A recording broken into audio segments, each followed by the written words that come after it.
I'm a director of the Nordic Cochrane Center in Copenhagen and professor of research design and analysis at the University of Copenhagen. 2 years ago, I found out that our prescription drugs are the third leading cause of death after heart disease and cancer.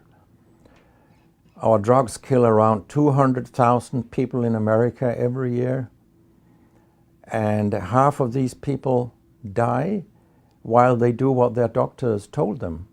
So they die because of the side effects. The other half die because of errors. And it's often the doctors that make the errors, because any drug may come with 20, 30 or 40 warnings, contraindications, precautions, and so on. No doctor in the world knows about all this. So they give patients drugs that they should not have given them, that interact dangerously with other drugs or food items or so on. And then the patients die. That's the other half. So the other thing I found out 2 years ago was that much of what the drug industry does fulfills the criteria for organized crime in US law.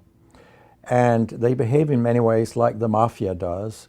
They corrupt everyone they can corrupt. They have bought every type of person, even including ministers of health in some countries. So there is a huge amount of corruption.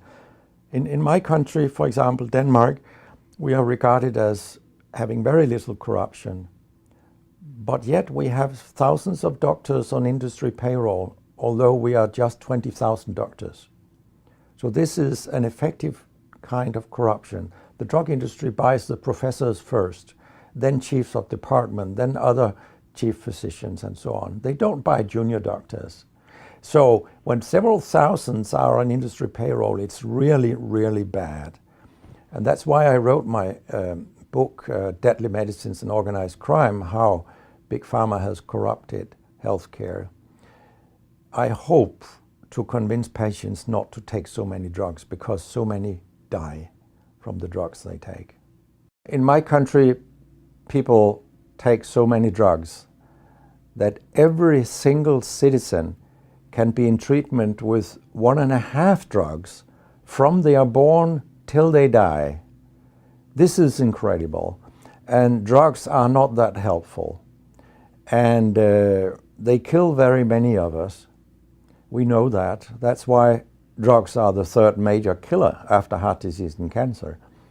So what we need in the coming years is to take far fewer drugs than what we do currently.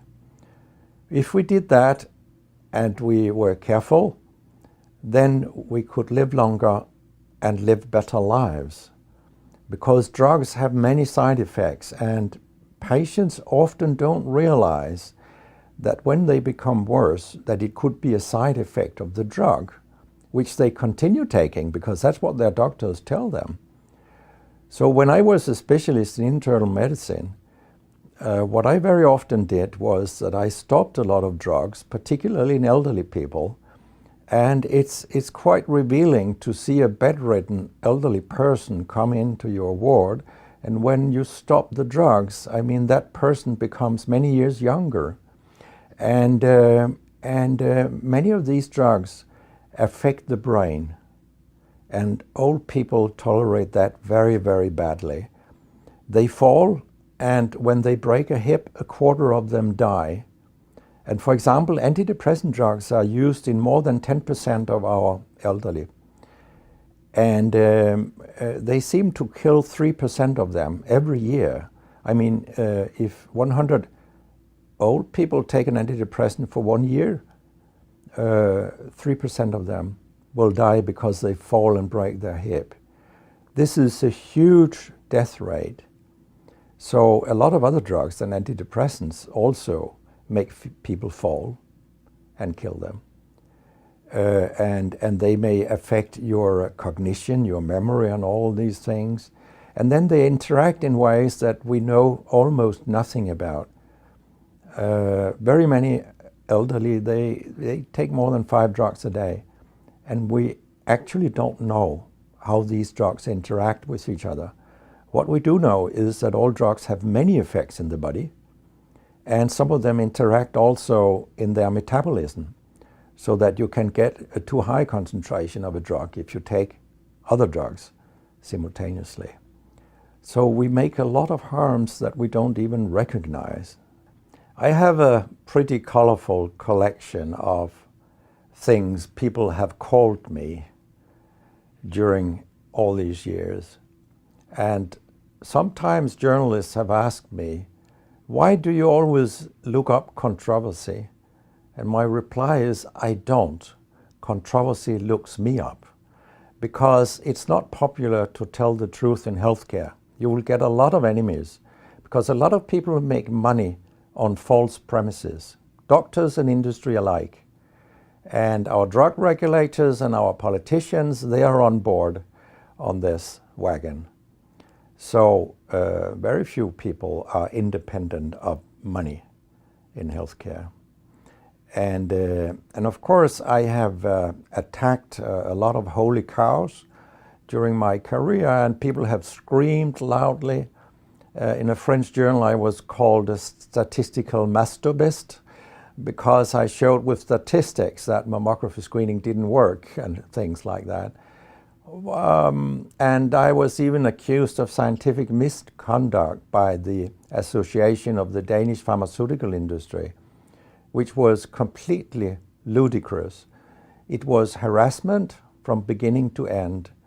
They came with vague arguments that we cannot recognize the conclusions in your study, and they could have come up with numbers and said, these numbers are wrong. They didn't do anything. It was only harassment.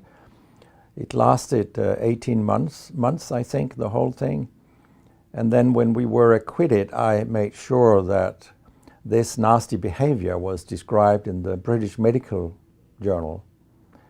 So after that, they haven't come so much after me, the Danish drug industry.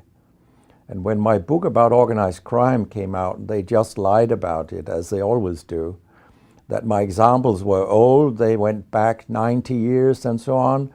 But, you know, where I demonstrate that what the 10 biggest companies do is organized crime. These examples, they were from within the last 10 to 15 years. That's not old examples. And the crimes have increased because when crime pays, you will have more crime. That's how